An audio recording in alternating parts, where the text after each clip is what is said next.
you know, it gets to a point sometimes where you're just like, let the OCD be as ridiculous as it wants, because it's gonna morph to whatever your worst case fear is, right? So it's not reliable. And there are days where I find that it's like compulsion after compulsion after compulsion. You kind of have to ask yourself, like, how much longer am I willing to do this? And is this actually serving me? Oh, there's a mosquito killing you.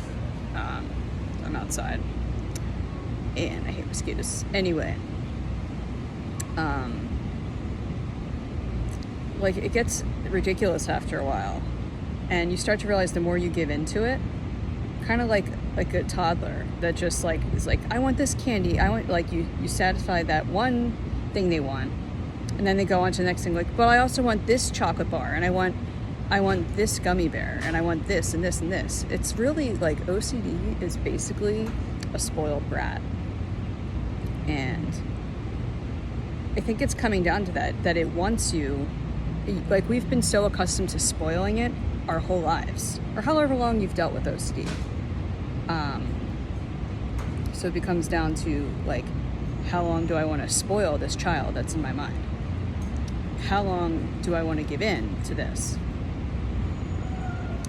I'm kind of doing exposure right now, talking about OCD outside in public where there's people walking around. They're probably like, what is this girl talking about? What is she on? This crazy person. That's my head, you know? So I'm still continuing to video about this.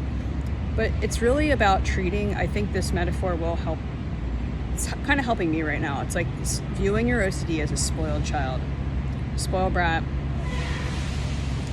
It's just going to keep asking you to do things for it until you are the authority. You are the authority. You tell it to shut up. Well, I guess a kid, you wouldn't like tell them to shut up, but you'd be like, no, that's enough of that. Whatever. But since it's not really a child, you can tell it to shut up if you want. So yeah, it comes down to, I'm going to have to say no. I'm going to start saying no, because this child has learned this behavior over time. Like, oh, if I throw this fear at you, I'm going to make you worried, and you're going to do what I want. So it's a manipulative little crap, right? It's like trying to control you. But you're the parent here, right? You are the authority here. You tell it no, that I'm not reinforcing this behavior. I am not reinforcing the behavior of this spoiled brat that's in my mind. And just try that for a little bit, because you realize the more you give in, it's going to like morph to the next thing, and the next thing after that, and the next thing after that. Just start somewhere. Start with something small and say, all right, nope, I'm not going to give you that candy bar. I'm not going to give you that ice cream.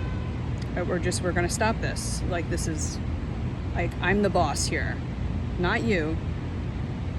So try that out. See your OCD as a manipulative spoiled brat that's just gotten its way for too long. That's all. It's just, it doesn't know any better. That's how it knows how to get your attention.